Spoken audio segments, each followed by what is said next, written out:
This is Jonah Hill, and you're listening to the only podcast that matters.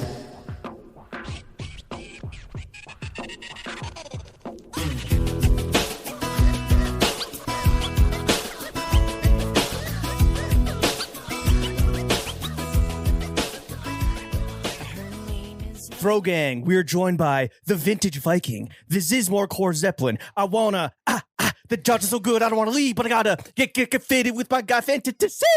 The Greenpoint Governor, the Don Dot of digging in the crates, the Baron of the bins, the head honcho of the hunt, the Raja of resale, the Friday drop pharaoh, the Maestro of McGolrick, founder of Vintage Store Fantasy Explosion, our guy Kevin Fallon. Kevin, what's up, Kev? Jesus how you doing? Christ, wow. The best thing about this pod is I now know Kevin's last name, so I could change his contact in my phone from Kevin Fantasy Explosion to Kevin Fallon. That's what it's going to be till I die. How you doing, bro? Doing well, man. First in-person guest pod. Thank you. In over a year. Thank you for putting your life on the line. It's my pleasure to for have the you guys Throw here. Gang and A1 content. Thank you for allowing us to log onto your janky Wi-Fi. Yeah. It took me 25 attempts to get on. Yeah. We hacked it. The password was on the Evergreen tanker. Your we were waiting router for it to hit. Your router's vintage. It's from Yeah. 1987. Yeah. How you doing? You good? Doing well, guys. Yeah. Thanks for having me. First time, long time. Yeah. Yeah. Let's do a fit check with the fucking guy. Top down, bottom up. We already know the fucking vibes, so Yeah. I'll let you fucking take it from here. Yeah. I'll go bottom up. I got some ACG trail runners on, some Scarns. They're more like a basketball shoe, less of a trail runner. What year did these come out? Oh, I have no idea. I just found them on eBay and was like, had to have them. Are you? I know that you're like heavily vintage your whole wardrobe, but like footwear, is a lot of your footwear vintage? No, You had the Birks on. I had the Birks on earlier. Did a That's little like my change. office shoe, but Right. but yeah, it just kind of. You're not a sneaker head. No, definitely not.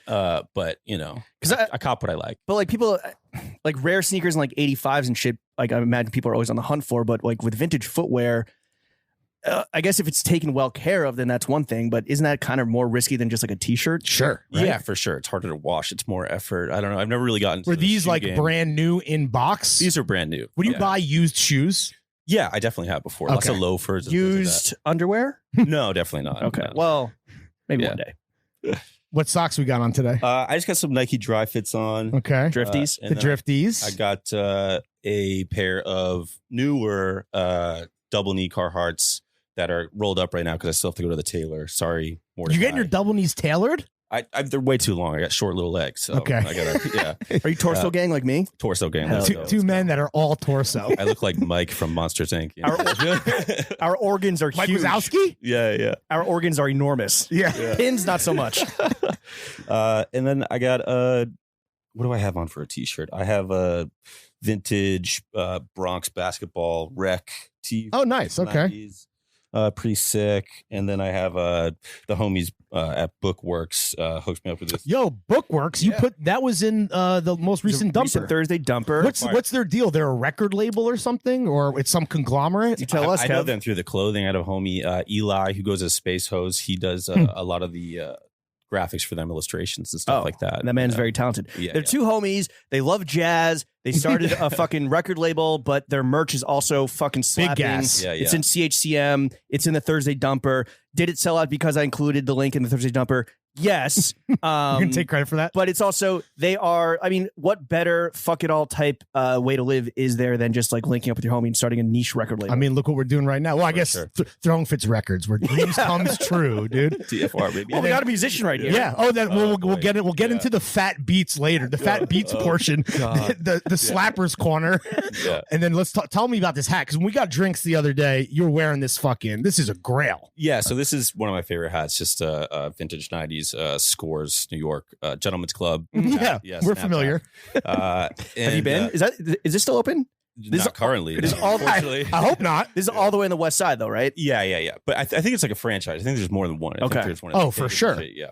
But the original is New York, I think. I believe. Don't quote me so, on that, yeah. but- yeah, I have no idea. But When you're buying This is one of my vintage favorites. hats, is it all about like the shape, or is it about the insignia? Because this like just is that we were talking about like the perfect crown, right? This has that like perfect. the nice unstructured crown has a lot to do with it. The embroidery has a lot to do with it. If it's interesting, if the wordplay is tight, How much Tight wordplay, vintage strip club gear do you own? This is about it right now. Behind you, you can see the flash dancers. Oh my God. Yes, we can. Look at those fucking JPEG babes, dude. Yeah. It's insane. No ass, not an ass in sight. Just 3 mayo ass thoughts. God. Yeah, We'll take a picture of that for Dispo. Nary a cheek. Yeah, these are my two people. strippy pieces right now. Yeah. What about like Pumps has pretty good merch. They have some of the best merch. They put out some fire face masks during the Panini. Yes. Is that a growing in terms of vintage categories and verticals? You think like strip club merch is going to be like, restaurant shit is popping, has been for a while. You think strip clubs, is that like, if we were to trend forecast Yeah, I for think 2021? I post some stuff, like I posted that Flash Tetris tee, and a lot of people were interested. I think there's definitely a market for it. Yeah, for sure. Much like strip clubs themselves. I had a Sapphire's lunchbox, which was insane. Yeah. That's real. It's real. That's some real salt of the earth strippers. You bring a fucking pale lunch to or you stuff it with singles. No, you put all your singles in there. Pull up to the fucking strip club with Drake, and you don't want to fucking rob that milk money, my G. Goddamn. Now let's talk about this little chain. Your gold chain. Yeah, I got laced up by my boy Tommy Jules in Chinatown. Definitely go support him. He's doing God's work. And that's just like a K for Kevin. That's a K for Kevin, and my girl Leah has an L for Leah. We matching. That's cute as shit, dude. Present. Yeah. And then I have the little Signette here, and then I have a little bracelet that my girlfriend made me. Very friendship cute bracelet, yeah. And the panties. Yeah. And the panties right now, I'm wearing. Do you also share them with your girl? Yeah, we share the same panties. Okay. No, I think these are some joints for like Target, like some Hanes, but not vintage. Not vintage. Brand new. Boxers, boxer briefs. Boxer briefs. Okay. Yeah. Welcome to the light side. Again, Jim, wrong side of history. What are you going to do? There have been some notable boxer wearers. I've Reynolds Woodcock, boxer wearer. Who's not a real person. Tony Soprano. Also not a real person. Boxer wearer. Just two fucking alpha, just cocks of the walk. Yeah, cocksman for sure. Though I guess Reynolds Woodcock. He's literally Woodcock. Yeah, that's fair. Yes, he had hard as hell. He had biddies, he had muses. All right, that is a complete fit check. A drink check is just some Essentia water. You're trying to get your electrolytes popping. We get it. Well, he's potting for the long haul. Yeah. Again, first time, long time. He's leaving it all out on the field with the boys. Exactly. The fucking vibe. All right, fit check complete. Let's get into the meat and potatoes. Kevin, this recent trend, which has such a catchy name, Zizmorecore. Oh, God. How does it feel to be a founding father and a goddamn motherfucking pillar of this Zizmorecore trend, which was written about by Stella Bugbee in New York Mag? Yeah, shout out Stella for that awesome New York Mag article. You got a lot of love. I got a lot of love. It was awesome. Everyone I worked with on that was awesome. Contributed a lot of pieces to that. Had no idea that we're going to end up calling anything Zizmorecore. Well, everything needs a name, right? And it has to. Do you have a separate name for it? No, I just, I pick regionally. So it just happens to be a regional picker. He's a regional picker. It just happens to be more New York stuff from my travels where I go, But do you agree that this kind of, with everything in your closing, with New York going through so much struggle, but also everyone like kind of realizing how much they love New York, and do you agree that Zizmorecore, whether you want to call it that or not, is like legitimately a thing? I think that having pride in the place that you live that's going through a tough time over and over again, like right now, people want to wear the city that they live rep in. The set. They want to rep the set. And, put on. That is kind of the extent for me. I can't really like label it, Well, you have been on a bit of a press run, right? Obviously the God Caramonica was the first to profile you extensively. Yeah. You spoke with GQ about, I forget, there was a funny headline. What was it? I totally forget. I don't remember. The Fantasy Explosion's Big Bang. Wow, banger. Yeah. No pun intended. And then the Zizmorecore and Blackbird Spy Plane, and now you are fucking cresting, peaking with the goddamn motherfucking boys. It's only down from here, dude. Yeah. Finally. Until Blackbird, you kind of kept your face separate from the brand. And Lawrence and I were talking like, yo, this guy's cool. He's hot. He's handsome. He's yadded up. Oh, thank you. He's all torso, but he's not bad to look at. Yeah, but that torso, my goodness. Yeah. Why did you make the choice to stay anonymous for so long? And then why are you like kind of finally putting your face out there? I don't think that it was really a choice. I just think that the whole purpose of fantasy as an idea was to celebrate the clothing that I would pick and find. It's not about you. It's not about me, but it is about your taste level, right? The curation, the picking. That's what's starting to evolve now. Just me becoming some sort of personality that's connected to. Do you have ambitions of being like a guy like James and I try so hard to be out here? Yeah, we're just. Is that a bit two of like very a cool 24-year-olds? Yeah. Is that a I'm 25. Is that a push and pull like internally for you just based on like who you are as a person? Yeah, definitely. I don't want to really like put myself out there too hard. I want to have it happen naturally, you know, through. I'd rather You don't want to force it. No, definitely By not going on force podcasts, that. getting yelled at for 2.5 hours. Yeah. But no, I'm happy with the exposure and you know how it's developing right now. The fact that Fantasy Explosion went from a physical retail, which we'll talk about a little bit in a little bit, to mainly IG, right? Has that been tough because you do have to kind of.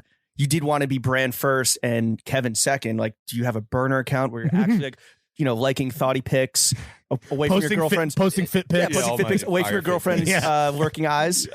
I just have my personal Instagram like separate from. Oh, dude, I need access. Is that a private account or is that? It's not private. Yeah, anyone can follow it. It's just. You're gonna put it out. Yeah, there? do you want to shout it out? You want some clout? Yeah, people could. You know, this is an early plug. We have never let someone plug within the first 11 minutes. Breaking news alert. Yeah, let's skip that. Oh, okay, all right. What a humble genius. Yeah. You love in due time. In due time. You know what? If you want to follow the Finsta, put in the work. Yeah, right. Or sign up for Patreon and message us on Patreon, and we'll provide it there. Yeah, there you go.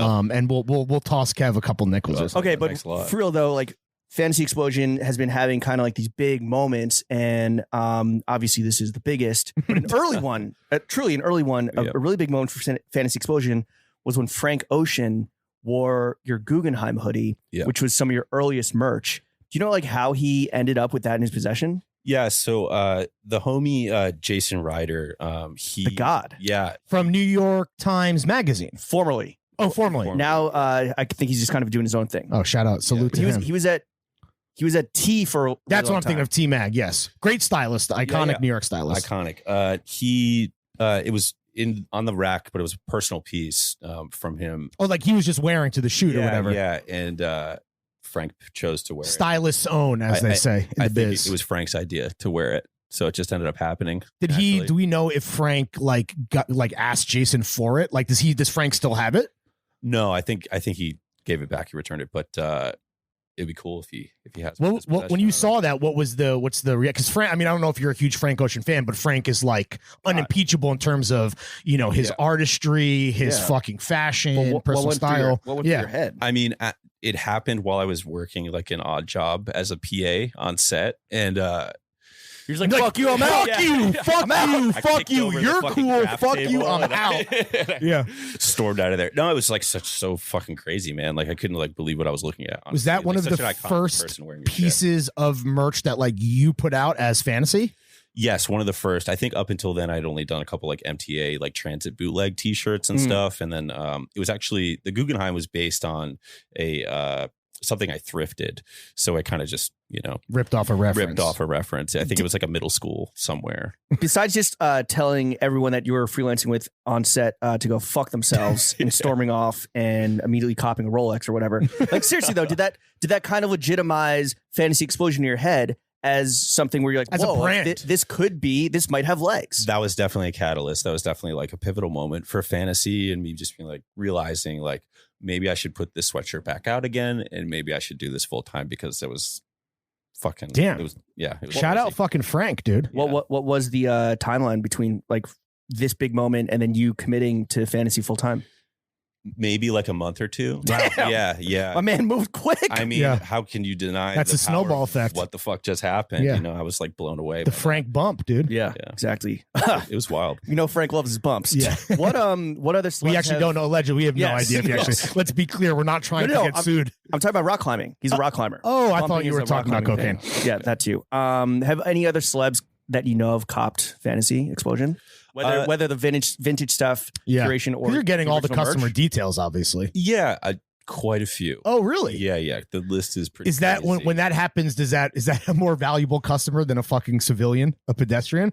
It's still just sick. I just like to see the list. The Rolodex is pretty wild, right? But you're not the type of guy, and I respect this a lot. You're not the type of guy. The opposite of guys like us. To regram, like let's say fucking I don't know, Jonah Hill is wearing a piece that that he copped on Fantasy. You're not the type of guy to put it on IG like Jonah Hill wearing Fantasy Explosion. I mean, it all depends on the post, and I think absolutely if Jonah wore something, I would definitely repost it. But I don't know if I would make like a huge moment out of it. That's it's about the slow growth. Yeah, 100%. And that's like he's talking about. It's like that organic vibe where it's like, it needs to feel natural because this space is so crowded, right? And you see a lot of vintage guys, whether it's like pure vintage, like what you do, or it's like these archive kind of vintage with the higher fashion jaunts. I mean, like getting it on celebs is like the only marketing that a lot of these guys and girls have. Yeah. I'm more in the market of just making everything accessible to everybody, whether that's like price point, democratization of the vintage world. The price is something that we would be bereft to not mention, and also does get mentioned in everything where it's like everything is seemingly like below $40, $50, which is like a fucking no-brainer when it comes to copy shit, except for the face-off hat that I cop. But, but that makes sense. That makes sense. That's that tax, dude. That's that zeitgeist tax. What? So who are some of these celebs that have copped? Yeah. That you feel comfortable sharing with the 18 million?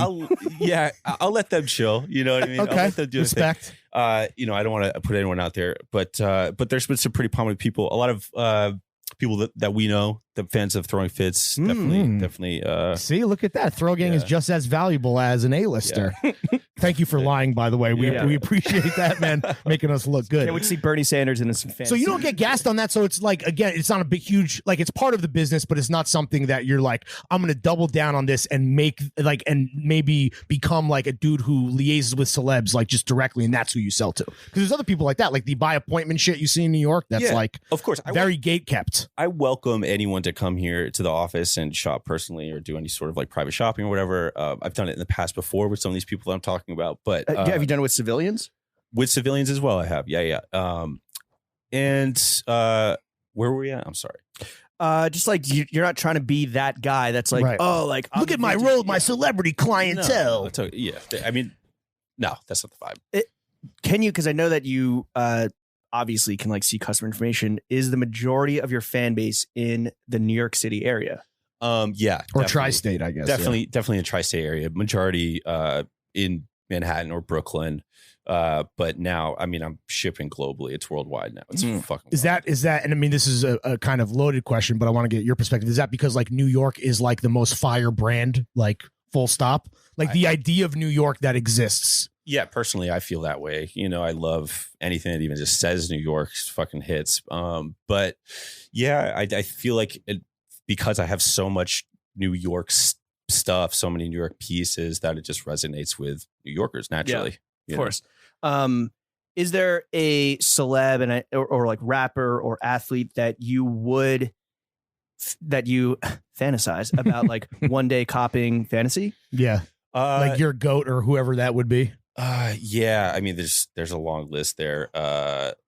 Maybe probably like an NBA player. Patrick Ewing. Yeah, Patrick Ewing. If Patrick Ewing showed up with the fucking knee brace on, wearing the New York cap, I'd be fucking stumbling out of the tunnel. Patrick Ewing, he's at the top. Yeah. Yo, make a fucking fantasy knee brace. Who knows? Maybe he's one of our 18 million listeners, dude. Is there a celeb that would maybe like wear some of your merch? You're just like, oh my god. Yeah. Who do you not want to see in it? The brand. Oh yeah, there's a long list. Food God. I got to think about that one, but definitely a long list of people that I do not want wearing my shit. Here's a question. When it comes to the celeb shoppers and you like having their information and stuff, have you ever been like reaching out to those people like after the fact and being like, oh, I had this thing that maybe you like do you engage with them or you're just letting people come to you and kind of letting it ride from there? Oh, no, definitely. I engage people. I even engage just like customers that will hit me up and be like, hey, like I'm looking for a particular like A6 t-shirt from like a marathon or something. Do you have this? Or like my dad did this thing with the parks department a long time ago. That's sick. I mean, if it's your fucking, if someone in your family was like involved in the creation of the fucking merch, then I mean, a lot of you deserve it. I post a lot of previews on IG of like the things that are going to be on the Friday drop. Yeah. And sometimes people will hit me up with stories about like their dad designed that t-shirt and sold it at like a Brooklyn Flea back in the 90s and like wondering if they could get their hands on it. And absolutely will like get that to them. Yeah, for sure. Does that ever, because I know like it sounds like you have a lot of intel sources. Like, do you ever kind of take this intel from customers and be like, oh, I didn't know that Budweiser did this thing in like Central Park in 96? Yeah. Let me go hunt that. So shit that's down. even like even talking to customers is like research, right? You're finding out about things that again you weren't even aware of. I'm learning so much through the people that shop with me through those stories and like stuff that I like figure out through the clothes, and in those situations it's fucking crazy. Like, do you see other vintage dealers cop from you and then relist and like mark shit up? Has that ever happened where you're like trying to be as democratic as possible, which I think is like legitimately noble? Knowing you as a guy, it's not cap, like that's real. You're not blowing smoke up our ass just for, you know, all these people that are listening at home. But I do wonder if people like take advantage of that to some degree. Yeah, I mean, I've seen a lot of stuff pop back up on Grailed. I know that like a lot of the Guggenheim stuff, it's when Frank wore it, like they'll tag on Grailed, be like Guggenheim sweatshirt, Frank Ocean sweatshirt, sure, like blah blah blah, and shit like that happens a lot. Does that bother you? Do you care, or is that just proof that like the shit is valuable? I don't give a fuck. People can do whatever they want. It's fine. I don't care. Little libertarian mindset. How much of the learning about like small pockets in New York history is kind of what drives you?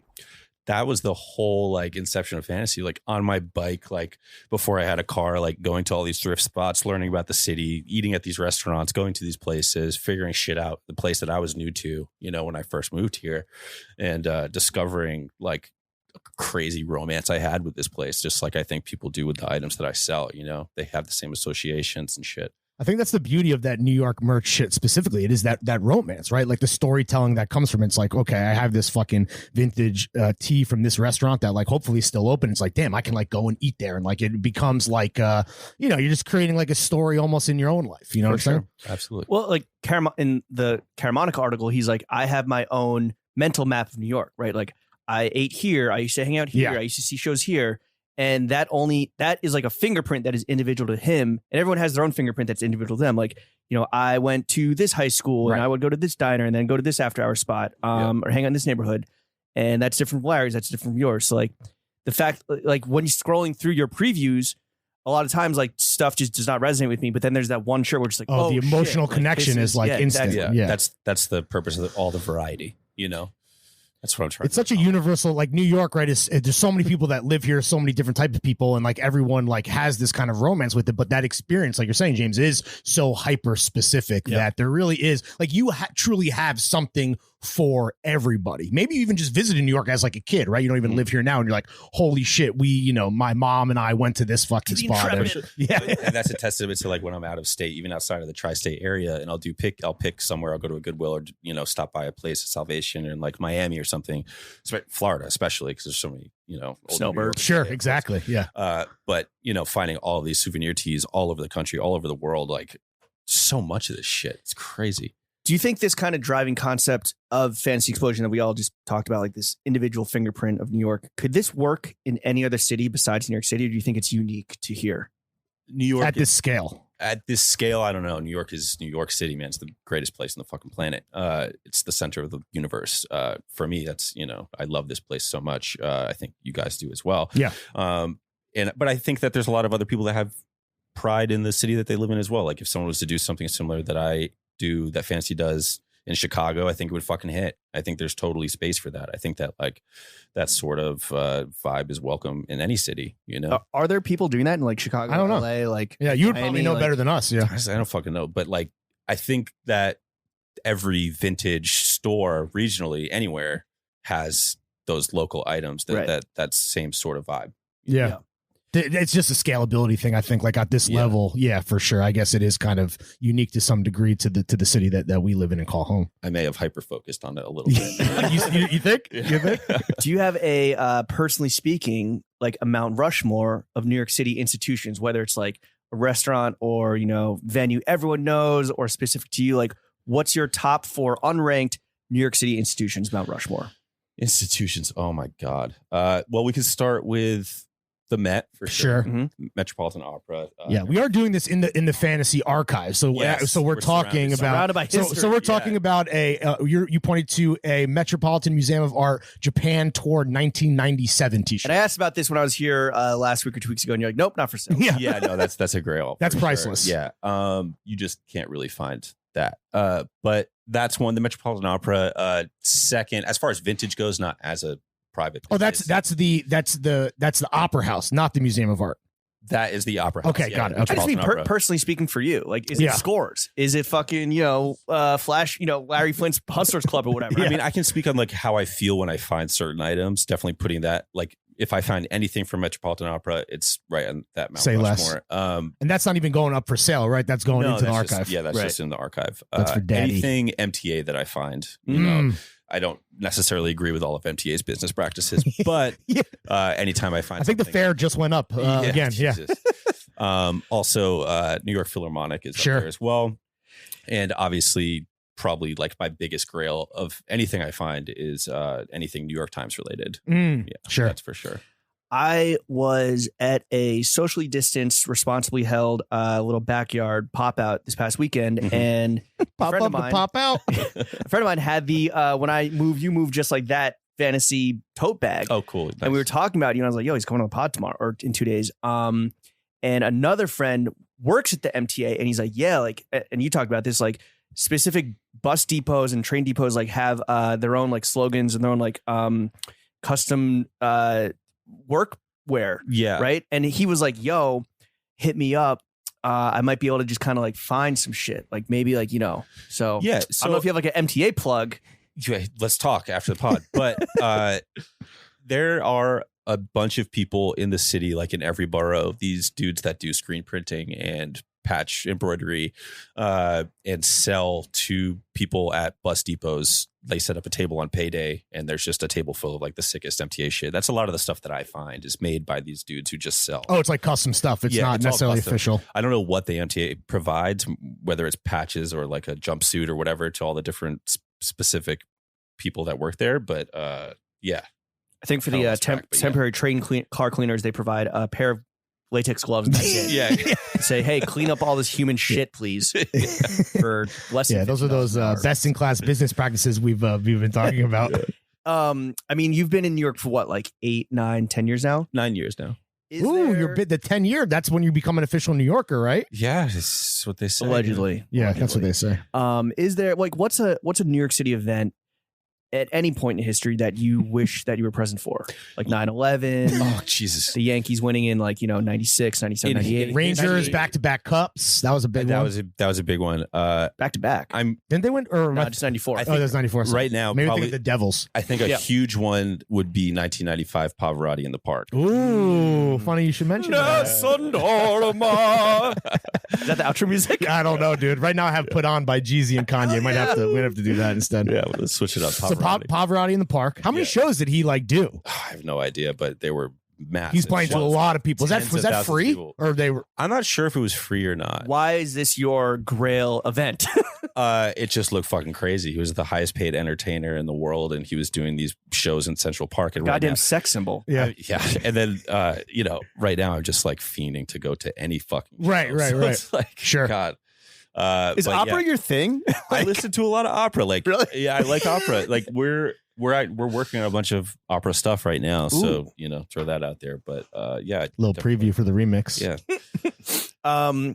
Is there an era of New York City, and is it the 90s that you kind of wish that you had lived in, and why do you wish you had lived in that specific era? I mean, 90s New York, like just from what I see, from what I'm, picking and collecting and what's in the archives, sports, Birth of hip hop. I mean, there's so much that was here in the 90s and still is, but there was just such a special place, during that decade. 1990s, not the 1990s, not 1790s the- with like the gangs of New York shit. Yeah. Oh yeah, that's what. Yeah, shout out 5 points, dude. I need some Dead 5. rabbits! I need some 5 points. I need a custom Merkin from whatever. But He's yeah, a dead rabbit hat. Yeah, but no brainer 90s, no brainer 90s. Yeah, I guess that's kind of the vibe.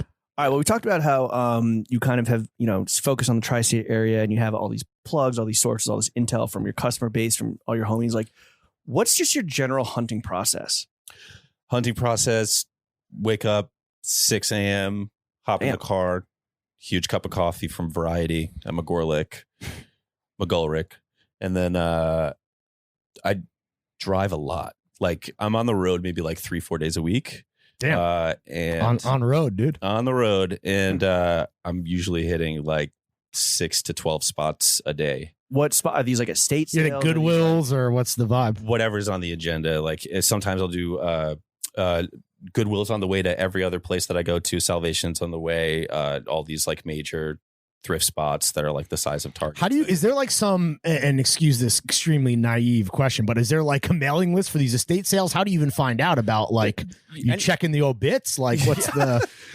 Yeah, just like the back of the Times. I would just go online and just look them up. There's a couple websites that you can go to and just look up estate sales. Like, is there like a crew? Like when you know you're going to estate sale, you're going to see like certain homies because like they're after the same stuff. Or I honestly don't go to too many estate sales. The ones I have been to, I have seen people that I know, because if there's an estate sale with a clothing listing, you can on like Long Island, you can guarantee that there's going to be another picker there. So I'm just like, I don't want to go through that competitive bullshit. Oh, really? Are there other guys that like? So is there a vintage seller you think that loves the competition versus like you're more of like a lover, not a fighter? I don't even think about it. You know, I'm just on my own journey. I don't think about them at all. I mean, I'm on the road alone, solo. I'm just picking like dolo. Is that Zen time for you? Do you enjoy that, or is that like a bummer part of the job? It's my favorite thing to do. Is that when you listen to the pod? That's when I listen to the pod. That's honestly, I'm listening to the pod. A road dog. I've flipped through thousands and thousands of pieces listening to this pod. Damn, dude, that's why your luck is so good, because you got your fucking karma going breezy. That's why you're like, wait, why did I only pick beer and stripper? Yeah, you're like, what's happening? My brain is being fucking polluted, dude. Yeah. What are your like? Okay, so for any aspiring vintage hunters out there, aspiring obviously, pickers. and real quick, like, is this a flash in the pan trend? Is this like a long-term whole fucking cottage industry? Because obviously vintage and its cousin upcycling had a huge 2020. Mm-hmm. Gen Z is super fucking into this shit. They're on board, dude. They are on board. Every generation, right, is into vintage. But like, is this flash in the pan? Does this have longevity? Is it sustainable? What does sustainability mean? Because there's enough gear out there, I feel like, right? For everyone? It's seemingly endless supply of clothing. Infinite supply of clothing. And it blows my mind, you know, like how much shit I'm actually finding, especially this New York specific stuff, how much there is when I'm out there picking. I think it cycles up to the next generation. Like, I think that it will always be whatever's being created now will ultimately become some sort of vintage trend in the future in 5-10 years. I mean, I also sell stuff from like the late 2000s. So here's a question that we were talking about when we were doing our little pre-pro. What makes something vintage? Is it 10 years? Like, what is the rule? Is there a rule? I don't think there's any rules now. I mean, at least from how I view fantasy, like there's definitely like streetwear resale that you would do on Grail, or, you know, sure, on that sort of whole tip, that whole world. But it's just got to hit. The newer stuff is going to be the more obscure stuff for me. So it'd be like a restaurant or an auto scrap yard or some shit like that. That if the design is good and it's kind of a fringe reference, then it hits. We've talked a lot about the romance as this motivating factor for you. How much do you care about, like, when we're talking about the environment and sustainability? Is that something that factors in heavily, or is just kind of like a fringe benefit, like for you personally? Is that something you think about? It is something I think about, but I see a lot of, even the places that I pick, a lot of the stuff that's not bought at the places that I go to, or like a rag house or whatever, it'll just be thrown out, trashed, or go shipped to it in a shipping container to another country and get stuck in a canal. Yeah, right. But I do think about that. I'm just, that's not necessarily like the focus of fantasy, but it's not a driving factor, but it's part of the operation. It's definitely it's a perk of the operation for sure. Okay, so to go back to all the aspiring pickers, thrifters out there, what are some maybe just top 3, just top tips for thrifting, like for someone that's just starting out? Some gems in game. You have to commit to the time. You need to get there early. You need to be first wherever you're going. If you're not first, you're last, dude. Yep. You need to figure out like the metrics of what's being put out on a daily basis at all of these places and how to navigate the racks. You need to learn the system of how these play. Like if you're going to a thrift store, like a bigger thrift store, you need to be able to navigate how they price things, how they label things, what the discounts are, when it goes out, what time. It's all timing, really.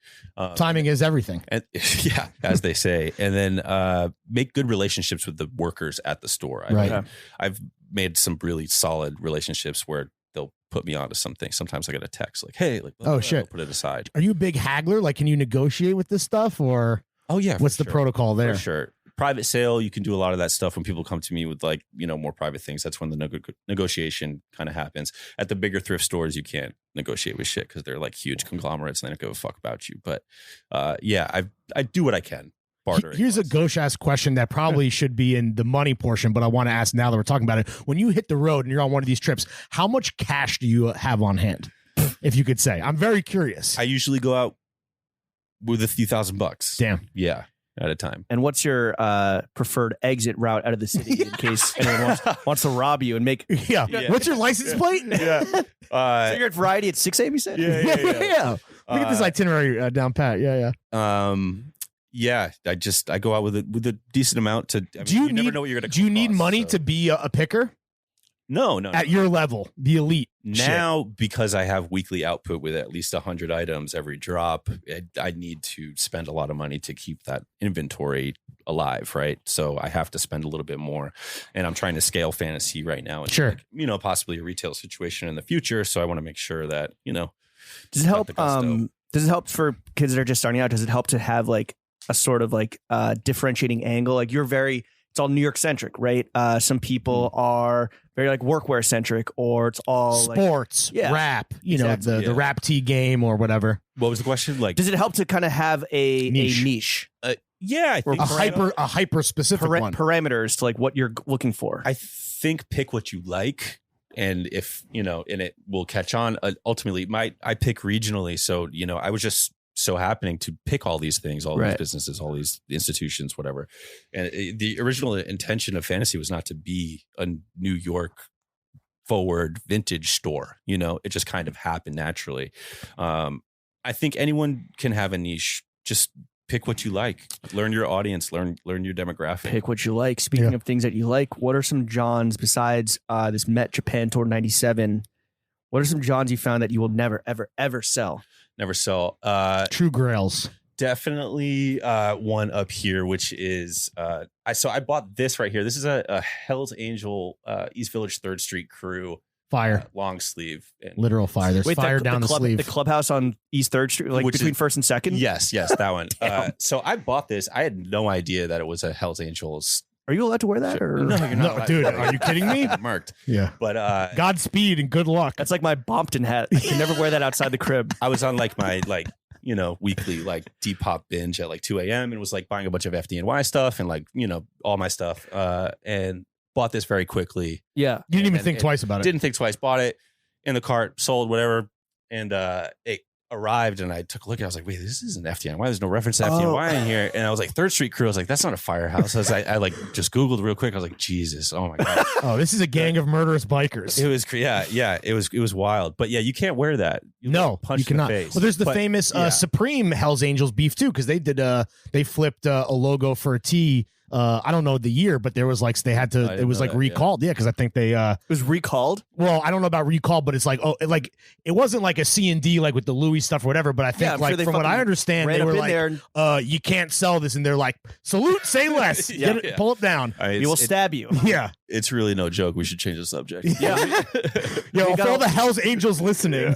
Yeah, don't worry, I'm wearing my. So what are some other grails? So obviously that this one right here. I don't know if did you mention that earlier? No, we did not. This camp collar, which Twin is Towers. Incredible. So this is a camp collar, like bootleg, probably sold on the street. It is an image of a woman walking over a bridge, a fictional bridge from. Yes. That's not real? No, a fictional bridge from downtown World Trade Center to, I believe, Jersey City. Okay. Yeah, it's an all over print. Yeah, that's a banger for sure. Front and back. That's definitely one I'll never get rid of.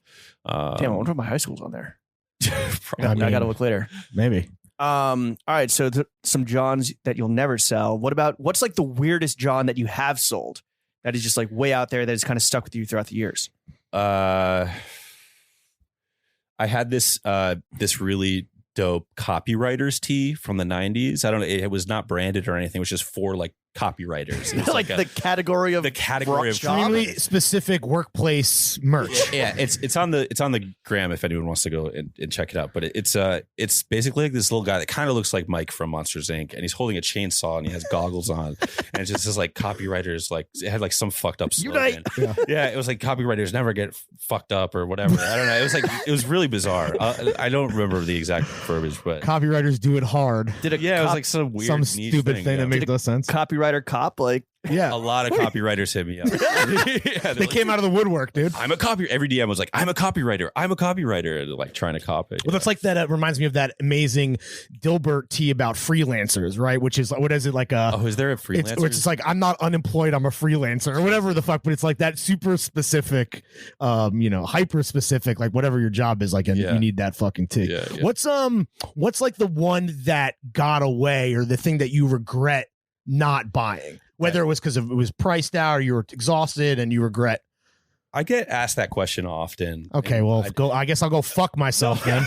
No, but no, like How many podcasts? This is why I don't have a Pulitzer, ladies and gentlemen. Fuck. Mean, maybe like a band tee that I passed up that was maybe a deal, but like I never really pass up anything. Really? I always cop. Do you do any? That's if you take any lesson away, always it's cop. always be copping. Just ABC, cop, just cop. It's worth Yeah. the money. If you can flip it and it just Do you do appreciates. like band tees and like I guess like New York City shows is like different, but that's different than like a band tee. Yeah, I don't really like seek out band Right. tees or rap tees. That stuff doesn't really interest me. If I'm in my travels, if I pick one, like definitely it'll go up on a drop, but Yeah. it's not my focus, What's the most expensive John you've ever sold? I know that everything is priced very accessibly and very fairly, and that's awesome. Yeah. But what's the most expensive John you've ever sold? The most expensive John I sold was a Keith Haring Crack and Whack tee. Crack is whack. Crack is whack. Crack is whack. Yeah, crack and whack.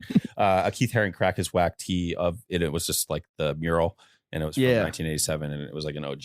And I sold that I think for like $450. Damn. Which, I mean, isn't that crazy? But for fantasy terms, No, I think when you compare it to like James said, like those democratic prices that you're proud of, that's like I mean, it was that's extortion. yeah. Someone bought that with a stolen credit card. What?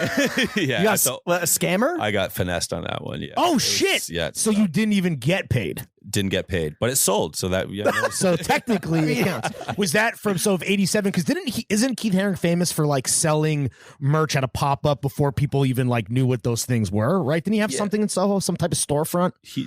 I guess I'm not sure. Okay. But he 87, I think, seems like the year's matchup for that. But it was sick. I'm just trying to sound cool and It smart in front of sucks. Kevin. I don't know. I'll never see it again. Damn, dude. Do you get?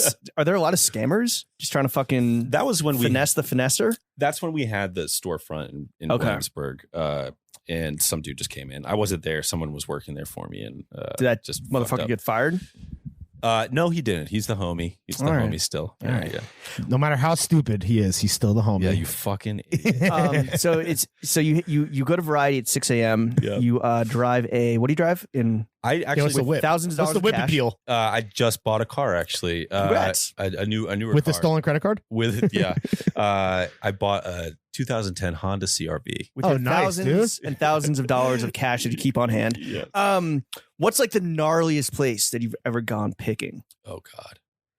I've been to some pretty fucked up places. Like meth labs and shit? Like I went to this really fucked up basement in Jersey. It was just super sketch. It was like cats all over the clothes. There Oh, was like God. dead shit. I didn't even know what it was. Like in between all the boxes. Oh, that's and everything. disgusting. I was pretty grossed out, but I copped a lot of different shit. Yeah. So what's your method for, okay, so if I'm an aspiring picker and I get my first haul, like how did you get things dry clean? You just go into the laundromat? What's the process of like cleaning shit and getting it ready to rock for pedestrians? Go to laundromat. Yeah. Yeah. Nothing crazy. One around the corner. I don't have laundry in my building, which fucking Right, but there's sucks, no but like crazy expert process that like people need to follow. You're just like washing stuff normally. it depends. Like sometimes I'll do stuff in like my tub, like OxyClean situation. Sure, hats sure. and stuff, especially. It all depends on the condition. A lot of the white stuff I'll like get, it's pretty grimy, and then like save it with like tons of different products and different methods. But what's your laundry bill every month, bro? it's crazy. How many quarters do you have on It's it? crazy.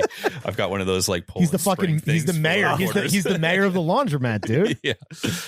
Do you have a dream vintage John, like your white whale that you You're know is hunting. out there, Yeah. but you have yet to see it? You're Like Moby Dick, there's proof of life. You know it exists. your Eleanor, Gone in 60 Seconds reference. Any Yeah. Gone in 60 Seconds merch? Bang my line. Yeah, Um, I would love to find that. What's out there? I mean, I can't pinpoint anything.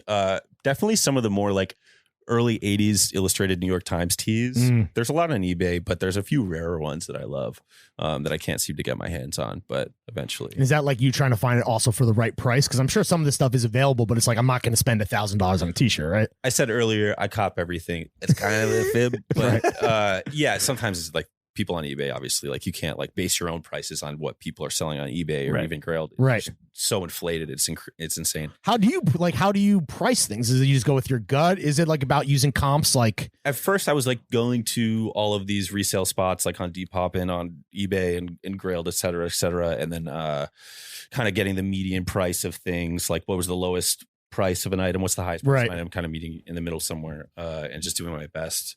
When I first started, I was selling things for like $15-$25, and it was like this is not sustainable. yeah, a lot not sustainable, and like I missed out on a lot of Did cash, you ever but- fuck up a specific item so bad that like you let go for $20 and someone's like, yo, this is worth whatever, $250 or something? Is there an example of that? Yes. So there was a Budweiser t-shirt I think you referenced in the past. I ended up selling that thing for like $50, but it was definitely like $150, $200. What was it? It was 1991 Budweiser.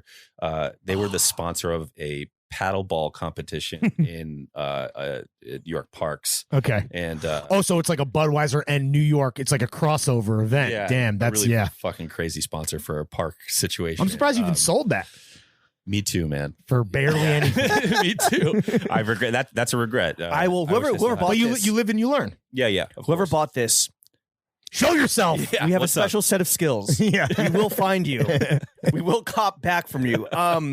You mentioned a few times having a storefront. It's in that mini mall down by like the Whole Foods or Apple store now. Yeah. Do you miss having like a physical space? I know people can come in here and they should because it's fucking awesome in here. And I only got to spend like 30 minutes here last time, but I would love to come back and really pick. Exactly. But Pick from the picker. do you miss having a physical storefront retail space? Yeah, of course. It was my favorite thing. Like the community that Fantasy built around itself with that, like naturally was fucking unreal. How long was it open for? Like a year? For about a year. Yeah. And then it closed pre-COVID because our landlord wouldn't give us a renewed lease at a price that we liked. But he missed out. I wish I was still there. You know what I mean? That spot specifically? Not that spot, but like having a retail space in the future is definitely a goal of mine.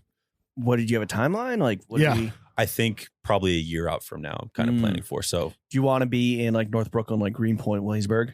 I think so. Yeah. Not Manhattan. Not Manhattan. No, I think I would prefer to stay in Brooklyn. All right. Yeah. I mean, it's one awesome development of Fantasy and something that, you know, Lawrence and I are both rocking right now is the original merch designs that you've done, which are like references, it's Flips. It's not even like Fantasy Explosion, right? It's all like, it's all like love letter to New York. Yeah. Flips, references. Out of your original merch designs, everything from the Guggenheim to the hats that are going fucking crazy, to the Domino Sugar Factory t-shirts, to the MTA tote bags that I mentioned. What's sold the best? What's what's been to be the the most big hit? popular?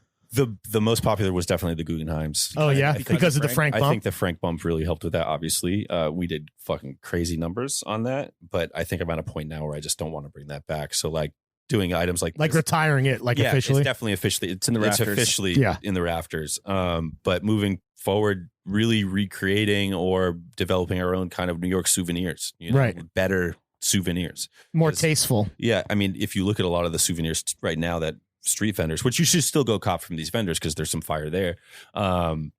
Not a lot of it is fire anymore. Like in the 90s, it was incredible. I mean, Wait, what do you mean? Like the halal guys? Like, just like anybody selling New York hats on the street. Oh, It's Like, been, it's okay. been I see what like you're saying. Times Square-ified to some degree, Yeah. where it's like a lowest common denominator for like a very basic tourist, where it doesn't have that same tastefulness or chicness that we associate with the older stuff. For sure. For whatever reason. there's just less effort now. And if you look at some of these older designs, these souvenir tees, these $15, $20 tees that Yeah. were sold on the street, they're Yeah. fucking incredible. Right. Like, the illustration and everything was. Is that just was like the intentional. dumbing? Is that just culture being dumbed down over time? Is it that there isn't any like fire graphic designers in New York focusing on that shit? Like, do you think there's a reason for it? I'm not sure. I think they just got lazy. Yeah. They figured out that any We'll just tourist make will buy money anything regardless. and Yeah. give a fuck, you know? what goes through your head when you see like Vetmont or like I'm trying to think who else? Like, there's another like capital F fashion brand that will like Well, it's very Balenciaga Vetmont, like you're saying. like, Balenciaga. whatever. Balenciaga. That's what I meant. That kind of like take the Canal Street or Times Square tourist shop imagery and flip it into something that they then sell for like $1,000. Fuck that. It's stupid. It's just perversion of something that should be fucking way more pure and accessible because that's where it started. You Yeah. know, that's kind of Just eliminating all of the pretension. That's like where you draw the line. It's where a it's like, souvenir, man. Yeah. You know, enjoy it. Yeah. What's like the ultimate goal for Fantasy Explosion beyond just like more merch, physical storefront? Like, what do you want to see the brand become? I think that will happen naturally. I'm not going to force anything. I think I want it to happen naturally. Whatever comes in the future for fantasy really comes. You're not trying to force anything. I'm not trying to force anything. I really just want to continue what I'm doing now. And you're content, you would say, as a person, generally speaking? I'm very content with my position right now in fantasy. Here, this man's like deep bass. I mean, yeah. Tones. Like this man's content as hell. Did you, is the success and the reception, whether it's the merch like James is talking about, or even it's like this kind of, this pillar that you are of this kind of culture that New York Mag is talking about, is like surprising at all to you? Or like, are you kind of like, no, I get it. Like I kind of had the vision and I believed in myself. I think it was more like having the vision and just kept on being consistent with everything. Not rushing it or whatever. Not rushing it. It took a long time for fantasy to kind of evolve to where it is now. As far as like the Zizmorecore and all that shit, like, I don't know. The flash in the pan kind of zeitgeist. Like, even if that's not a trend or cool, like a capital C cool thing tomorrow, you're not going to change what you're doing. No, I don't think I should. You know what I mean? Right. I'm not going to let that kind of like steer me away from what I'm doing. I'm not going to try to pivot. I'm just going to head down, keep it moving. One thing that's, very on trend at the moment are pointless collaborations, but we are seeing more like meaningful collaborations come to the fore, most notably Throwing Fits in 316. If you're listening right now, it is available on April 1st. 316.com, $198. Do you have any like dream collaborators that you would love to see Fantasy Explosion work with? I really would love to collaborate with people like Bookworks, right? Also, there's this an amazing company. I don't know if you guys know Boot Boys. Yeah, of course. Shout out Boot Boys. Boot Boys Biz. They're amazing. More people just on the same vibe as me, and the same level. Like, what about like local larger New York talent specifically? New York talent and beyond. Really, it's something I haven't really put much thought into. Kind of just happens organically. Yeah, I want it to happen organically. Have you started getting inbound requests from like corny ass like City Bike is like, hey, Fantasy Explosion, we're Citibank and we sponsor the bikes and we want to do something cool? Short answer, yes. And I deflect a lot. So are we going to see the City Bike collaboration happening this summer? Stay tuned. What about like the Yankees, bro, or like the Knicks or some shit? Or if they reached out and wanted to do something, that'd be fire. I would love to. So that's just case by case based on like case by case. I have a lot in the works right now, collaborative. With I can't really like speak on right now, but maybe you guys and some other folks. Maybe who's to say? The world may never know. Until they know. Who are some other vintage pickers out there that you really do respect and love what they're doing? Right now, definitely in the forefront of this conversation for me is the dudes Yob Sport and Intramural. Shout out Intramural, homie. So it's like Intramural is more home goods, right? Yes. So they just collaborated and started. Oh, they have that space. A new space now in Hester called Leisure Center, and which everyone should check out because it's not permanent as far as I know, right? No, their lease is a few months, I think, and then but I think there's some potential for some long term stuff there. We had spoken about doing maybe some sort of collaboration there through at the store, maybe doing a drop there. I don't know, but they are killing it right now. Like everything, like definitely the same pulse or same like vein as fantasy right now. Like I just think that what they pick is fucking phenomenal. Like who was the first one? Yobs Sport. Yobs _ sport. If anyone wants to check them out, they're like full steam ahead in this store and they're killing it. It's awesome. Did that make you, when you went and checked out Leisure Center, did you have the itch and you're like, fuck, I need to have of course. I was like, game, bro. Damn it, I miss this so much. Yeah. And what was the best part about working in the shop? Is it just like meeting random people that come in and they're like, what even is this? And it's like, getting to share your passion and even just the brand, right? They probably don't even know what fantasy is, right? You just stumble in off the street or whatever. Yeah. I mean, just learning people's stories about how they associate to the piece that they have in their hand, right? Like that's where the most like fulfilling part of it was for me. The storytelling. Exactly. The storytelling and sharing those experiences with people makes you fucking feel good. So, that was special.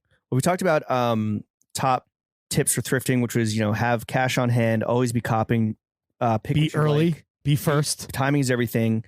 What are some like unwritten rules of the vintage selling game between your competitors? And like, not tips, what's some bozo behavior for people to avoid? Okay, so when you're at the racks, if you're anywhere in bins or whatever, just like give people space. Sure. Like if you're going left to right down a rack, going through like a few hundred t-shirts on the rack. Don't cut in front of somebody and like Don't box them out of their own don't shit. box them out. Yeah. It's just What like, do you start at the other side and work your way, and then like you do the And then you duel in the middle. the you give it a do-si-do? little- a quick little smooch and then you Yeah, keep it exactly. moving, that's it. Just the customary pickers kiss on the lips, hello, and then keep it moving.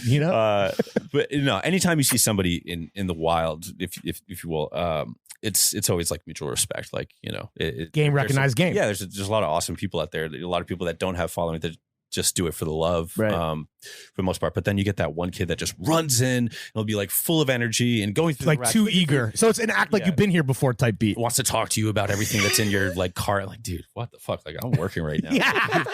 It's great. I'm on the clock, dude. Yeah. I'll come to your job and knock the pizza out of your hand. Subway Jesus. sandwich out of your hand. Exactly. All right, so act like you've been there before. Fucking Be take it respectful easy, of chill personal vibes. space. Also, you don't need to like dress the part as like a Oh, big, fancy vintage guy. Like, don't wear your grails to the thrift. Do people do that? Yeah, That's man. corny, dude. It's wild. Like, people wear like pock tees and shit and just be like, want you to know the presence, like Right. peacock their way through the place.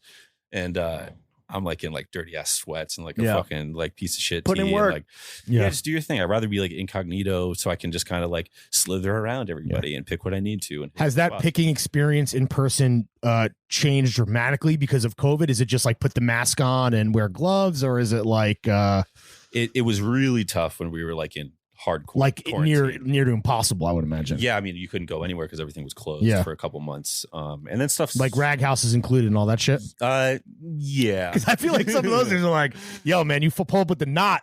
Let's say less. They don't give a fuck. But yeah, not to name names. No, but, of course.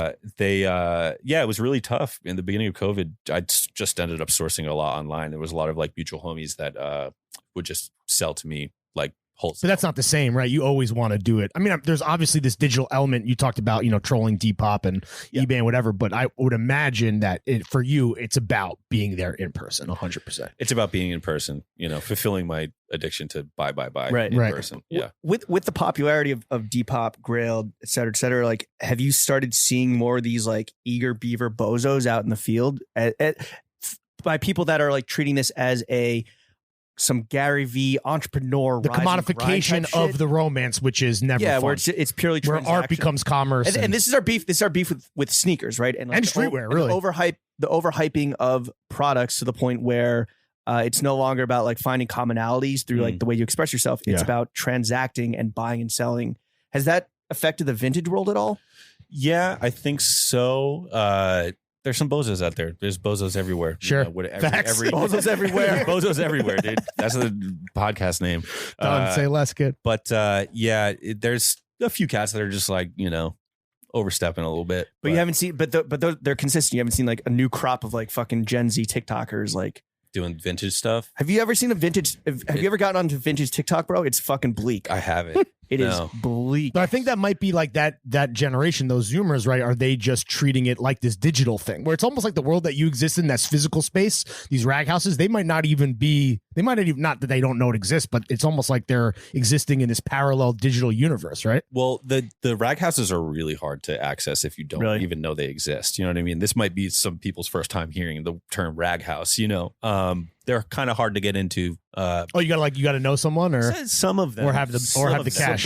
Slip them a little. Yeah. George Washington. Yeah, I've done maybe my boy Abraham Lincoln could peep the bins, dog. Some of them. But yeah, it's just For me, I'm referring more to like, this is my day in New York. I wake up, I have a turmeric latte, I get some fucking steel cut oats and sell $14, and I go to the thrift store, and like that's Yeah. the type of like vintage TikTok that is just like I've seen gun some to head. I've seen some folks in the thrift get kicked out for filming themselves. Really? Yeah. Like trying to create content or They whatever. were trying to create content, and like, I don't know how shady some of these businesses are or whatever their practices are, but they definitely don't want that shit. Yeah, right. So Fall back, youngin. Yeah. Have you gone to? I've been to the Rose Bowl out in Pasadena, and it was fire. But I arrived at 6 a.m.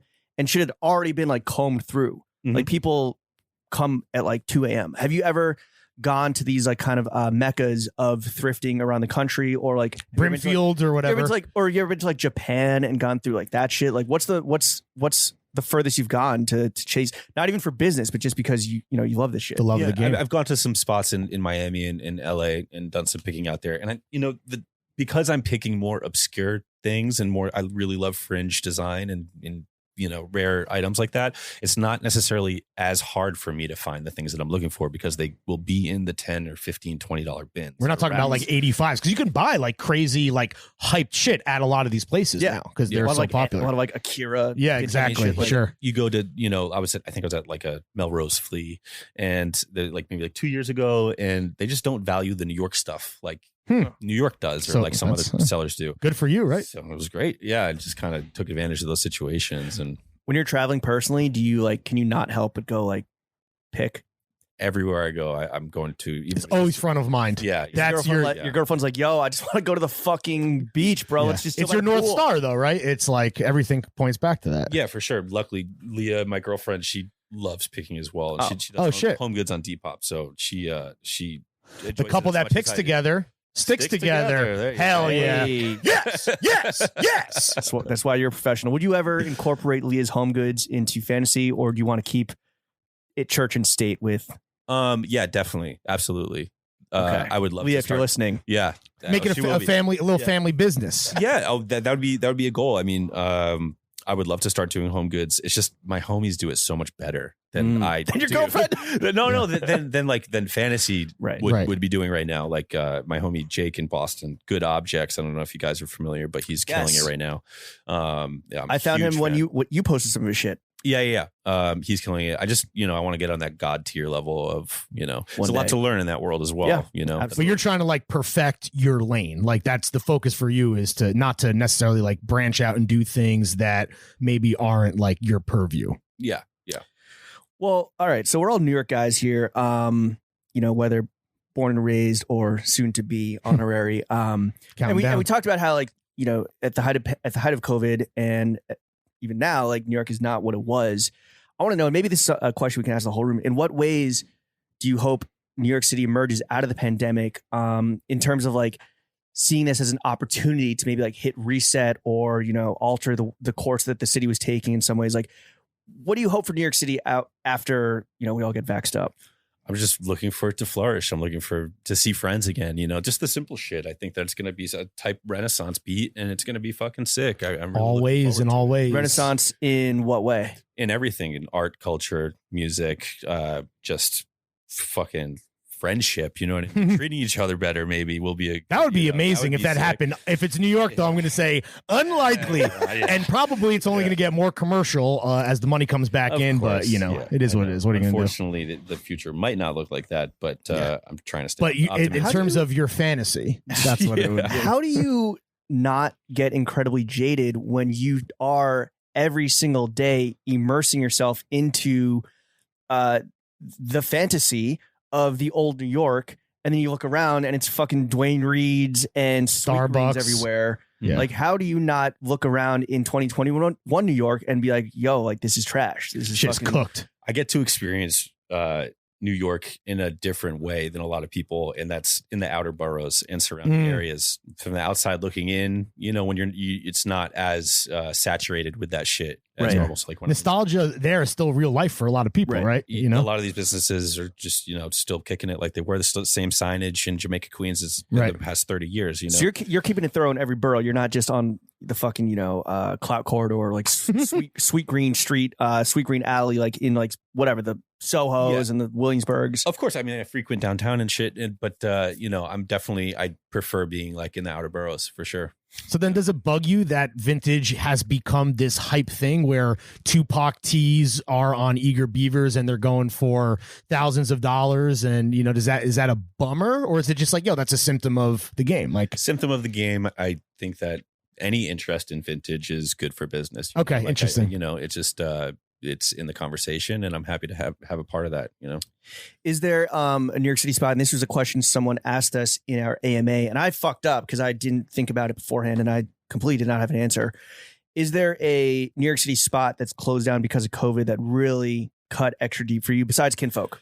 Besides R.I.P. I think just so one of the first places that I went to when I was visiting New York before I lived here was John Giovino's gun shop on Grand Street. Okay.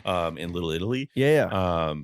I went in there and I was like, oh, can I like check out some of those patches that you have in like that dusty bag that's under a NYPD blanket behind you? Mhm. And he would have a gun in a holster, and it was a place for, it was like, cops would for go cops, there. sure, It was yeah. a cop store. And he let me go through, and You copped your patches at the cop store. yeah. And I found all these like brilliant like MTA patches and Manhattan patches and like different like precincts and stuff just for like my personal collection, but it really like struck like gold at this place. Yeah. And I kept on going back, and then like they started developing merch, which was sick, and it was really unfortunate to see them close. And just like a lot of the places that I've gone to, I mean, even now there's Salvation Army's closing because of the pandemic, which is fucking crazy. So it's sad to see any business close right now, but definitely those small mom and pop spots I used to go to. Are there any like if I am coming to New York and I want to kind of immerse myself in the fantasy world, is there any like must hits that like are maybe like not super secretive that like you wouldn't want to like divulge? Like what is the best vintage shop in New York or in the five boroughs? Or is it you thrifting? Yeah. Or is it like to well, to I'm thinking about like I'm thinking about Procel and Metropolis Vintage, and even though like these are more established places, like I always recommend those spots to people that are coming to town. That's also who I recommend. Okay. Definitely go see. Respect. Procel. That was like one of the first places as well. Probably on the same day I went to John Giovino's, went to Procel afterwards. Bro, and was in awe. 10-foot single is like down the street from here, right? Yeah, that's been there forever as well. Yeah, that's another must great hit. place for pants. Yeah, and some military shit. And some military shit. Yeah. What percentage of your wardrobe is vintage? Like if you had to put a number on it, of my own personal wardrobe, yeah, like what you wear, like 99, probably 80%. Damn, I'd say very healthy number. What new shit do you buy? Not like underwear, but in terms of Johns, like what? Like do you fuck with any brands? Yeah, like I'll buy from homies that make stuff. Sure. Like well, our pants are on sale for pre-order 3 days from now. Yeah. I kind of keep it close, like Screwface. Shout out Screw, the hardest out, dude. So good right now. A lot of just smaller brands, like small business brands that I appreciate and like. So keep it to New York? No, all over the place. Okay. Well, Screw is Toronto, so yeah. So yeah, but you're not like buying Supreme and Noah and shit. No, I do have a lot of Noah. I don't know how I acquired it all, but yeah.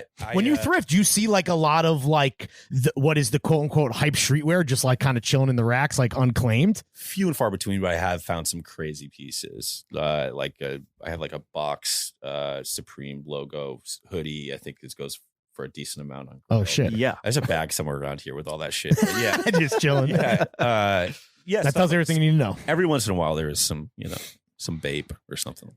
So this is something we learned when we were out drinking last week, is that you were or are, I guess, still a musical producer, specifically in the hip hop genre, which is insane. And your shit is still out there on SoundCloud, right? It's on everywhere. Are you still making fire beats?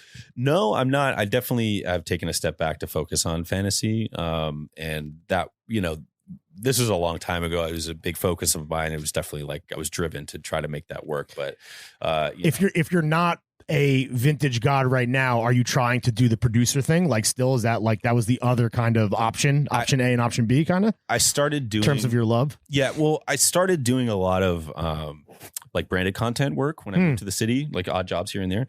And it paid really well. And I made some great relationships and worked on some crazy projects with a lot of established brands. And just like creating soundtracks for videos and stuff, or doing like, scoring commercials and things like that. And the more I did that, I started to kind of lose interest in creating music. It kind of killed it for me doing it because it became a fucking job. Fucking sucks. Sponsor content will crush your that'll soul. do that to you. So unfortunately, welcome to new media, dude. Yeah. This is not sponsored content. Kevin's not paying us to come on the pod. No. But I just started, like, I'd always been thrifting as well. It's always been a huge part of my life, and fantasy just kind of happened. What rapper, when you were still chasing the dream and before your fucking shoulders were crushed by the wheels of capitalism, you fucking cog, what rapper did you want to produce for? Like, who would have been your dream artist to work with? So, that's crazy. So I had I had a conversation. Lil Yachty called me to chat about some things. About because he had just heard your beats online. So I guess I did some research. He had hit me up. He tweeted, "Hey, someone tell Kevin to check his DMs or something." I was like, "What the fuck?" And I searched the song that he was referencing, calling me about, and he I guess tweeted it in like 2014 or something, like early. and when was this that he tweeted back at you about this 2014? It was like 2 years ago, I think. Okay. So And he 5 called- years yeah, later. Yeah. Yeah. So it's vintage. It's a vintage tweet. A vintage tweet, yeah. So we had a pretty interesting conversation on the phone, and then I lost that phone, and I lost his number, and I lost contact with him. So Yachty, or anyone that knows Yachty, put him in contact with me again. Joe Puma, we know you're listening. How would you describe your sound? Did you have like or were you kind of like a Renaissance man producing all different types of genres, or did you have a specific sound? All sorts of stuff I was doing, I mean, I really explored different sound through the branded content I was doing. Maybe that killed it. I don't know. There wasn't a focus. Like, yo, this dude sucks, bro. What? Like electronic hip hop. Yeah, like one of those generic trap beats that's in like the YouTube library. You're the blank type beat guy, just like whatever. It's just so saturated. I mean, you used to work in the industry. Like I have no interest in getting back on board with any of that. Well, oh shit, that's in the past 100%. Like you don't even make music in your free time.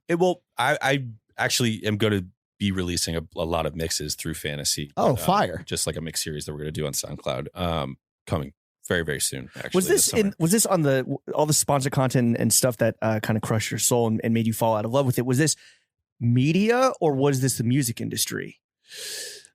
I don't know. A lot of the shit I was making music for was just terrible. Like a lot of the branded content I just couldn't get behind or support, but I had to support myself. Sure. So I was like stuck there. That's such a New York. That's such a you come to a city and you're trying to find your footing, and then you end up like it's the art versus commerce thing, right? I mean, well, it's like that's the push and pull. It's exactly. the copywriters on Mad Men, right? They're all artists and they just fucking join like advertising agencies. Yeah, and copywriters just want to fuck or whatever the t-shirt says. All right, perfect segue into the second topic of the podcast, which is money. Ka-ching! I So love doing that in person. It sounds you were doing SpawnCon, you were doing music, but now Fantasy Explosion is exploding. You're on the only podcast that matters. Clearly, I hope that whatever drop comes after this episode comes out, you better be fucking robust. Yeah. Because we're going to be sending loads of children your way. My question for you, Kevin, Uncle Sam is not listening, so you can be honest. How much money do you make? So, for the first time in my life, I'm living very comfortably. Nice. Congratulations. I think that's like the extent I'll go there on that. But yeah, it's more than most people. Are you pouring a lot of money back into the biz too, right? The majority of the money. Must. I pour a lot of money back into Fantasy. So like I'm not like fucking balling, but I'm chilling for the first time in a long time. I worked a lot of odd jobs in this fucking place. He copped the CRV 2010 from 2010. He put spinners on the CRV. 2010.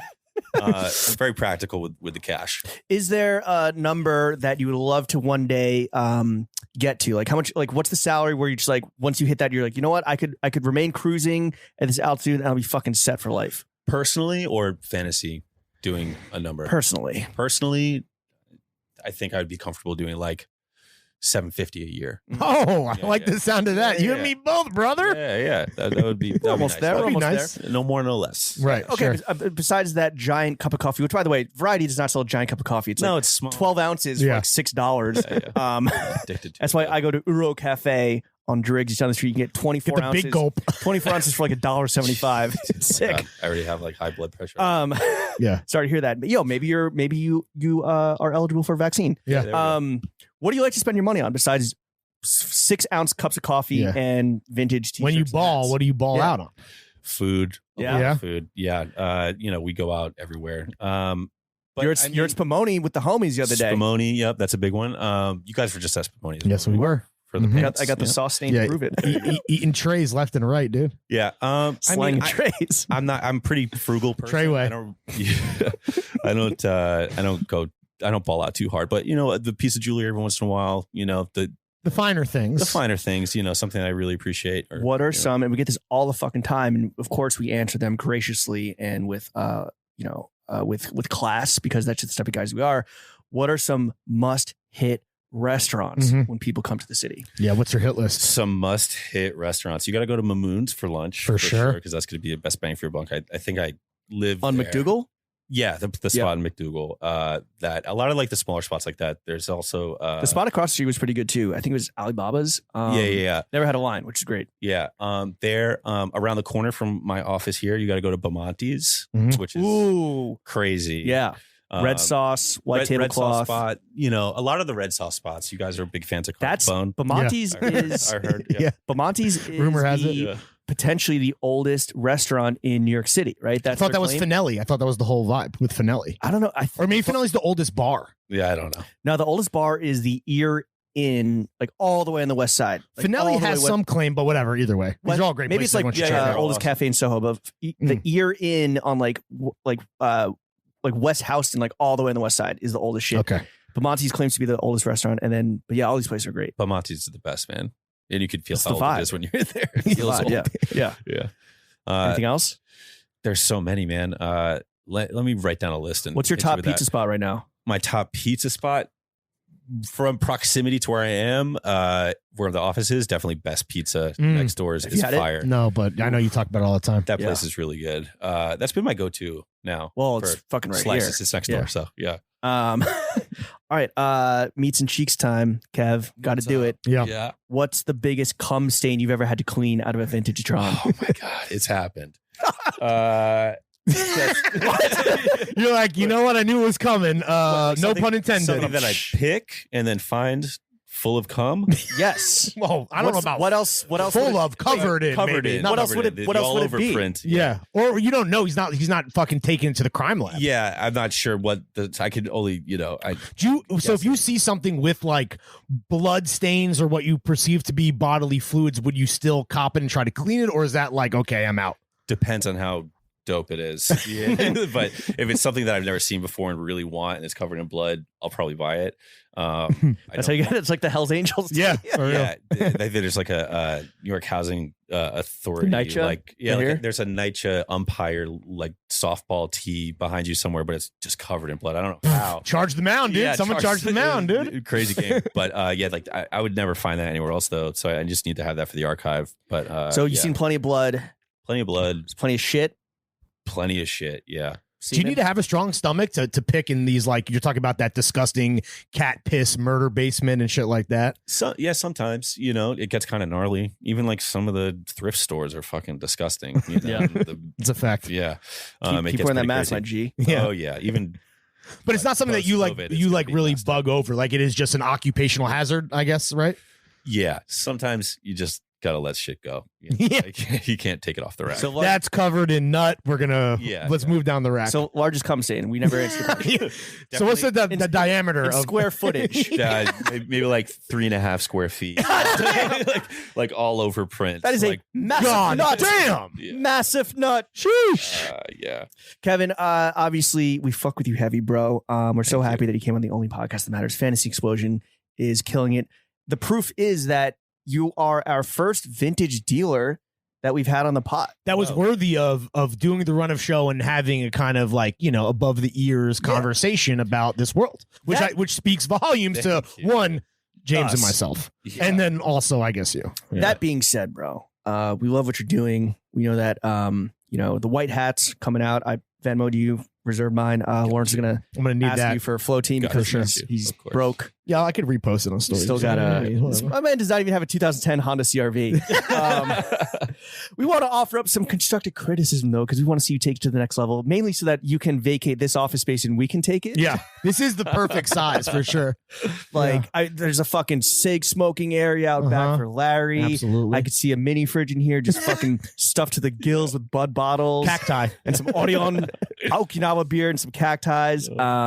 A lot of flat surfaces for, some other stuff. So This is a first children's piece of podcast, constructive please, James. criticism, collaborate with Throwing Fits, Yeah, the bro. only podcast that matters. Let's do it. Yeah. Let's go. Okay. This is a verbal contract. Let's do it. I'm down. Sick. I wonder what people would expect from us. And I know we've talked a little bit Here's what we'll over do. a couple shots and a couple beers, You but source and curate some teas, and I'm gonna just nut all over them. it's performance art, dude. Yeah. It's on my Dash snow shit. Damn, we're about to have another pandemic, dude, straight from your fucking balls. You want to get impregnated by horny Jimmy? Cop a tea from from Fancy Explosion. Oh yeah, just ring that over your pussy. You're the one who brought it up. I'm just doubling down. Yes, so sir. there we go. Collab with TF. That could be Collab a would be thing. great. I don't know if it's gonna be full of cum, but it's gonna Right. be a But fun something, one. something. Yeah. Mine will be full. Yeah. My sample. Yeah.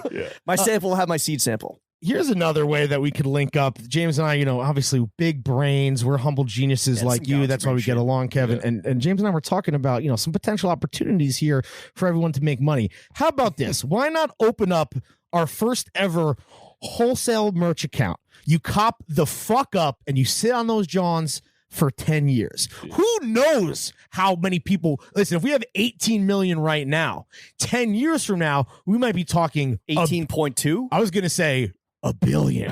But anyway, and then when the shit is vintage, you're slinging the vintage TF merch, Hey, it's not the worst idea. Shit is I guess, Bitcoin. It's just only going to appreciate. Yeah, exactly, dude. It's real.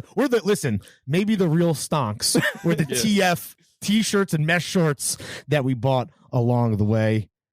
I'll dedicate some Yeah. thought to that. Yeah. I'll think about it. Again, it's just like, it's people helping people. It's just us trying to help you, have a long-term vision of, listen, what's going to be hot in the streets in 10 years? We're not really sure, but I can bet my fucking ass that it's going to somehow involve us, assuming we haven't been canceled by then.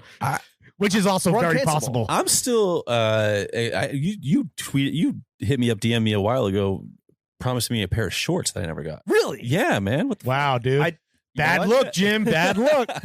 I am not throwing the merchman under the bus, but I'm going to follow up and I will circle back. Yeah, let's see if I can get a pair of those. Yeah, Absolutely. Yeah. we might have a couple lying around. I think They might have cum stains on them, but yeah, I don't know. Kevin, Maybe some freshies. thank you for coming thank on you, to the Kev. only podcast that matters. Where can the kids follow you? Yeah, plug your shit, dog. You can follow us on Instagram, Fantasy Explosion. When you say us, Yeah, what's the Yeah. outfit what here? are we? Is it you and Leah? Who? No, well, yeah, Leah's definitely a huge part of fantasy as well. But yeah, I have a lot of homies that help me out with fantasy, particularly Groms. my homie Greg Matisich, you guys met earlier. He does a helped lot us of- flick up and he told me Yeah. that someone was taking a shit in the bathroom. So He's good for all that type Yeah. of shit. Yeah, He's got all the answers. he's like day one from like back in the day, and he works on a lot of creative with fantasy designs and shit like that. And then I have my homie Brian Carlson, who also goes as Voyeur One. He's a street photographer, awesome kid, super talented. He helps me out with a lot of the nitty gritty shit here to fulfill. So it is. orders. It is Yeah. a team operation. It's a team operation for sure. We so follow the whole squad on Fantasy Explosion. Your You personal account. We're not giving that out. Let's just leave that. You wanna- to Save that for Yeah, Patreon for sure. What you want to plug your shit? Like what? Yeah. Some stuff. Yeah, on what's the, on coming? the What's the horizon, next like, shit that people need to save up their shekels for? every After Friday at noon, Yeah. right? Yep, every Friday at noon we do a drop, about 100 pieces of vintage, and then sprinkled in maybe once or twice a month we do original souvenir items. Why Friday though? Like does that mean you have to work on the weekends and like No, do like customer service, or are you just like it's done? I'll dress everything on Monday. it gives me a week to prepare. Like the drop, there's a lot of effort going in. It just kind of happened, Yeah. All right, Kevin, thank you. For Thanks, bud. We appreciate you, man. Thank you for hosting us too. Chef. I'm gonna need you to slap that Jeezy Kanye. Put on. When they see me off in traffic, they say Jeezy on some other shit. Send them pussy niggas running straight back to the dealership. Me, I'm in my spaceship, that's right, I work for NASA. This FNH is not a fraud. Call that bitch my bodyguard. Call that bitch your bodyguard. Yeah, that's my bodyguard. Wear a lot of jewelry. Young don't do security. What's whiter than a napkin? Harder than a dinner plate. If you want it, come and get it. You know I stay super straight. Ran up in my spots and now I'm working out the Super 8. Know you niggas hungry. Come and get a super plate. Y'all sing happy birthday. Yeah, I got this super cake. 100 carat bracelet. I use it like some super bait. I put on for my city. On for my city. I put on for my city. On for my city. Put on. East side. Put on. South side. Put on. West side. Put on. Let's go. I put on for my city. On for my city. I put on for my city. On for my city.